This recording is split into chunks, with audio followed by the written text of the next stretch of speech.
The Las Vegas Raiders could be signing a quarterback soon. My name is Mitchell Renz, host of the Raiders Report, and coming up here on today's show, I just want to talk about some of the potential Aidan O'Connell replacements that are out there for the Silver and Black. Pete Carroll confirmed over the weekend that the Raiders are in the market for a quarterback, so I really just want to talk about some of the top QB targets for the Raiders, whether that be free agency, whether that be via trade, or even some quarterbacks that could potentially get cut since roster cuts are going to be due on August 26th at 4 p.m. Eastern Time. The news that we ended up getting was Aidan O'Connell. He's going to be out 6 to 8 weeks with that fractured wrist. If you're not subscribed to the Raiders Report, it's another reason to hit that big old sub button. We were talking about it late on, technically Sunday morning when the news first ended up dropping. This does stink for the Raiders because the Silver and Black wanted to keep these three QBs, Geno, AOC, and Cam Miller. And they wanted to be able to use AOC as that reliable backup option to let Cam Miller to develop.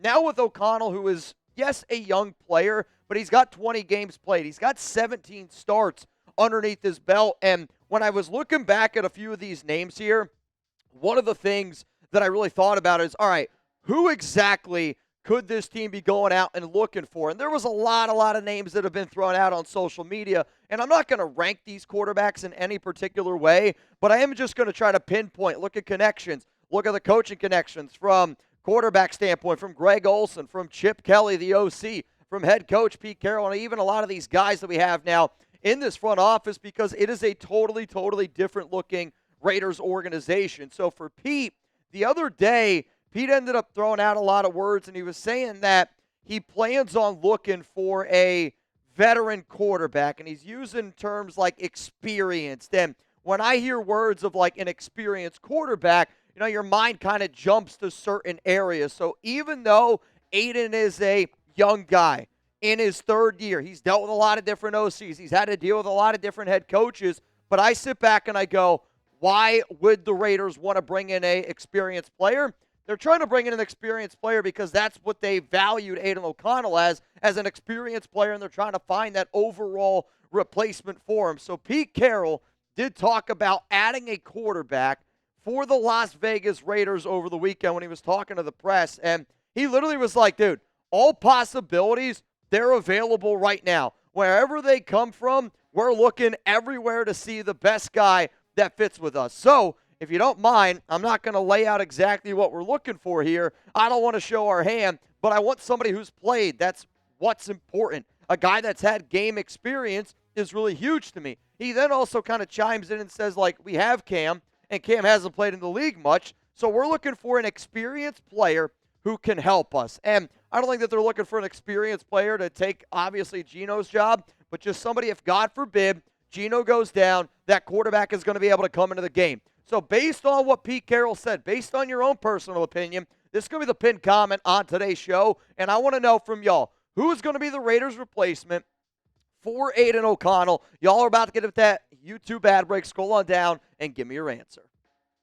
Now, I'm not going to give you my answer right here from the jump. I'm just going to throw out a bunch of different names. I am going to go in depth on a few names that I believe are just a little bit more likely because they're on the open market. And then at the very end, I'll look at some names that you could potentially trade for or look to see if they end up getting cut. Let's go to the first name here. It's going to be Tyler Huntley. And he signed with the Browns on August 4th and was released by the team yesterday. He's got 25 games underneath his belt, 14 career starts. I laughed because the amount of times I've heard, oh, the Raiders could go out and sign this former Pro Bowler. Huntley made the Pro Bowl in 2022. Yes, that is a true stat. What's also true was he threw for 650 yards, 658 yards, 2 touchdowns, 3 interceptions, right? Like not Pro Bowl level type of numbers, but he does have experience. He's a mobile quarterback, and I think for this offense, it's not that we need a quarterback that is a running quarterback, but we at least need to have a QB that has the ability to run, and Huntley's been able to show that throughout his career. He's got a solid, again, 11 touchdowns, 10 interceptions. It's nothing that's really going to make you ride home about it. Last season had a little bit of experience as well. You would need somebody that can go out there, execute the offense. The name that I have been bringing up, not because I think he's good, it's because of the connection with UCLA and with Chip Kelly, because Dorian Thompson Robinson, he was just released by the Philadelphia Eagles on August 24th, but he played 5 seasons with Chip Kelly at UCLA. Also, he went to high school in Las Vegas. Dorian Thompson was also one of the Raiders' different regime, but was one of the players that came in for that local visit when he was first coming out of college. I have not heard it from a source, but I would guarantee you Dorian would love the opportunity to go back to Vegas, would love the opportunity to play for his old head coach, and I think that there's going to be phone calls that are going to be had. The problem is he's been bad in the NFL, and that's just a cold, hard fact, right? 1 touchdown, 10 interceptions. Those numbers are not good. Doesn't matter how you shake it. Now, you could say, well, he was with the Cleveland Browns. They've been a dumpster fire. And this past, offseason was working a little bit with the Philadelphia Eagles, where we brought in a lot of people from that previous regime with Anthony Patch, Brandon Hunt, no ties to Dorian. But you got to believe that Chip Kelly is a confident dude. And I believe Dorian, if he given the opportunity, would love, again, to go play for somebody that helped him get drafted. And when you talk about 50 games underneath your belt with Chip, I bet you Kelly looks at Dorian in the NFL and goes, oh, they're not using him right, but I'm able to get the most out of him. And in those 5 years, we're talking about a 65.3% completion percentage, over 10,000 passing yards, 88 passing touchdowns, 36 interceptions, but then he was also able to use his legs. He averaged 36.5 rushing yards per game, 28 touchdowns. I mean, he was a dual-threat quarterback, and that does bring value to Chip, but at the same time, he does not have the experience that I believe a quarterback or that I believe a head coach like Pete Carroll is looking for. Now, I don't know if y'all know this, but we are 55. You know that song? 55! That's how many subs we are away from 198,000. My guy Brandon Jasper's probably like, you don't know that song, Mitch? Hey, if you guys want to tell me what song that is, please let me know. But seriously, if you haven't already, hit that subscribe button. Turn on those notifications, and if you learned something in today's video, I hope that's why you end up tuning in every single day. Let's go to another AOC replacement here. I think this one's kind of a sneaky one. Brett Rippon, he was released by Minnesota on the 24th, and even though he was released by Minnesota, Kevin O'Connell's over there, and Kevin O'Connell's a very smart quarterback mind. Why I bring that up is because Kevin O'Connell comes from the Sean McVay tree. Our quarterback coach, Greg Olson, comes from the Sean McVay tree. Speaking of Greg Olson, though, he was the quarterback coach in Seattle in 2023. Also, the fact that Pete Carroll was there, there's that connection. On top of that, he was on the Broncos from 2019 to 2022, so assistant GM Brian Stark has at least gotten to see him a little bit. Very limited sample size from a career standpoint, 950 yards, 4 touchdowns, 9 interceptions, like not a lot of gameplay underneath his belt, but because of some of those coaching connections, I know how much that this team values those types of things. But out of those 3 quarterbacks that I've talked about, and I've thought about this a lot over the past 24 hours, the name that I think is kind of the most interesting, I'm not going to lie, it's this one. It's Ryan Tannehill. And even though he didn't play last season, he's got 151 games started. He's played in 155 games in his NFL career. Pete Carroll also really liked him coming out of Texas A&M. A really good athlete. Tannehill was a tight end. Then they converted him to quarterback, and it did take him a little bit, but he was able to kind of get it going a little bit at the back end of his career. He would be a good fit, I think, in the Chip Kelly offense. I think he would be that veteran that this team is looking for. I don't know what type of price tag it's going to cost because I'll be very transparent. I'm not trying to pay our backup quarterback a lot of money, and if Tannehill's looking for $5 million plus, I'm just going to be transparent. I'm not interested. If Tannehill's willing to come in on that cheaper deal because he didn't play last season, well then, let's roll the dice with him. I think it's a logical fit for Tannehill. I think it's a logical fit for the Raiders. I think it's a logical fit for everybody that is involved. So because of that, the number one name that I would say right now that I am intrigued by is Ryan Tannehill because it fits what Pete what Pete Carroll's looking for, fits what Chip Kelly's looking for, and I think it just, again, makes the most sense. I did just want to throw in some honorable mentions here, some other free agents that are out there. Nate Sudfeld, C.J. Beathard, Tim Boyle, Logan Woodside, and Ethan Garbers I'll toss out simply because of his connection with Chip Kelly at UCLA. But coming up next here on the show, I want to just look at some potential names that the Raiders could look for if they are cut, if they, you could potentially go out and trade for these players. I didn't want to label them as free agents because they're not free agents, But there will be some quarterbacks that I mentioned here that probably don't make their 53-man roster, and that's going to be a name that you go out and potentially look at. Before we get into that, though, today's show sponsor is PrizePicks, and I am so excited for this weekend. Don't tell my wife, she is actually going to Paris, and I have a whole weekend of myself, and I'm going to be watching a lot, and I mean a lot of football, which means a lot of PrizePicks lineups as well. And I love PrizePicks because it's simple to play. You just pick more or less on 2 to 6 player stat projections. If you get your picks right, you could cash in and win up to 2,000 times your money.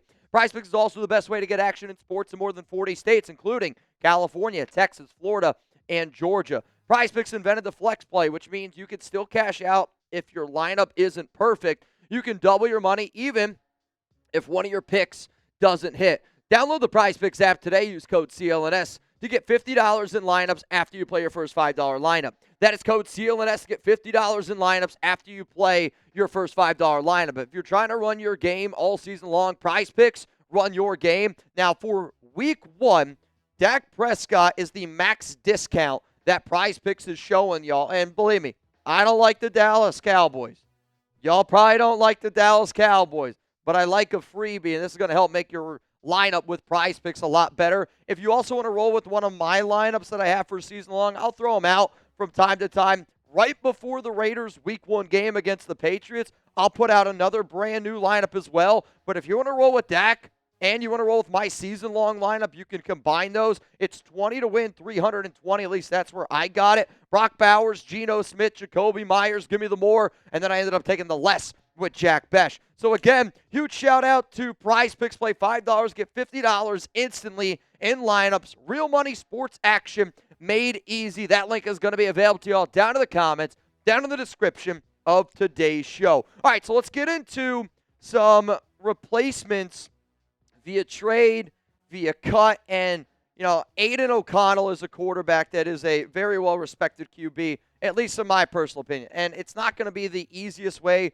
to replace him. I'll be transparent. But these are going to be some dudes out there that could get cut, and we could talk about going out and trading for. The first name I'm going to bring up is Anthony Richardson. And if you want to see an in-depth video of why I actually don't think it's crazy to talk about going out and getting Richardson, the Indianapolis Colts, they just benched him for Daniel Jones. It's going to be cheap. Pete Carroll has said a lot of good things about, I was going to call him AR. I know he doesn't like the nickname AR-15 anymore, but, he said a lot of good things about him. Great, great athlete. I am going to put a video around Anthony Richardson down in the comments, down in the description of today's show if you want to check that one out. Next name I'm going to bring up here, Jameis Winston. Winston is a outstanding human being, and I think being able to add him to any locker room is going to be a positive standpoint. But Jackson Dart looked really solid this preseason. They like Tommy DeVito cutlets. Could Winston be the odd man out just because they want to get some of those younger quarterbacks a little bit of experience? Next name I'm going to bring up here, Case Keenum. He's the 3rd quarterback in Chicago. The Bears obviously have Caleb Williams. The Bears also just extended Tyson Bagent. They gave him a brand new contract, 2 years, $60 million, and seeing him staying up there at that podium, man, I don't care if you don't like the Bears or whatnot, but seeing a young man realize that he's going to be able to continue to chase his dream, super, super special. But Case also has a lot of games underneath his belt. He's a bit of a gunslinger. He can throw the ball down the field, and he's not fast, but he can at least move a little bit in the pocket. Next name I want to bring up here, Teddy Two Gloves, Teddy Bridgewater, and he's right now with the Tampa Bay Buccaneers, somebody who's been working in that organization. We know John Spytek's got a lot of ties to that organization, and Bridgewater is an outstanding human being and would be a great backup option. Next name, speaking of Two Gloves, these are just a little smaller. It's Kenny Pickett. I don't know if he's going to end up making the Browns roster. If it was up to me, I don't think that I would go after Kenny Pickett all that much. Yeah, Chugs is going like this. But at the same time, I understand that the former first-round pick went to the Pittsburgh Steelers. If he's out there, if he doesn't make a team, there will be teams looking to potentially bring him in. And also the Philadelphia Eagles, they traded for Kenny Pickett, just a year ago. And because those two guys are in our front office now, Hunt and Patch, could be a name to keep in mind. This one is a little bit far-fetched, but I'm going to bring it up because it's Jacoby Brissett. And Jacoby Brissett is the backup quarterback for Arizona. Clayton Tune played that entire 3rd preseason game, and I thought that he looked okay. If Arizona knew that they could get potentially an extra draft pick and make Clayton Tune the backup quarterback to Kyler Murray, I wonder if they would do it. But I also wonder if Tom Brady would be somebody who would be like, you know what? This is a great guy to have. He was a backup for me for multiple years in New England. He's a very well-respected veteran. And just, again, if you need somebody to be that reliable backup, could the Raiders go ahead and pay a little bit more of a premium to go get Jacoby Brissett? Next name I'm going to bring up here is going to be Taylor Heineke. And honestly, you can bring up the next name as well, Trey Lance. I don't think that the Chargers cut both of these players. I think they end up keeping one. The name that I would actually be more interested in is Heineke. I know Lance is probably the more flashy name, but I just think Heineke's a better quarterback overall. Trevor Siemian is going to be another name I'll throw out there. He was, with the Denver Broncos early on, so he's got that Brian Stark connection. And even though he's not the sexiest name, to me, this is kind of like what you were hoping Aidan O'Connell is going to turn into, a Trevor Siemian type of career. And then the last name here might be one of the most interesting, John Wolford. And I say that because Wolford has experience with Greg Olsen. Wolford has experience playing in Tampa Bay. That's that John Spytek connection. And now he's in Jacksonville. And working with Jacksonville, working underneath Liam Cohen, you know that Spytek values what Liam Cohen has to say. And at the end of the day, if these are simple phone calls that need to be made, that's when trades at this point in the offseason typically made. Relationships. Or if you're Howie Roseman, you make 3 trades on a freaking Sunday. Wild, man. I don't know if y'all know this, but my DMs, they are open on Instagram. For the first time in the last 4 years, I have opened my IG DMs to literally anybody. So if you follow me, you can ask me any question. Just give me a little bit of time here to get that answer going. But give me a follow on IG at Mitchell Renz 365. Let's go to the not happening list if you want to just yell at me and you want to tell me why I'm wrong. Derek Carr's retired. He's battling an injury, but still, if you go out and get him, you have to trade for him technically because he is still a member of the New Orleans Saints.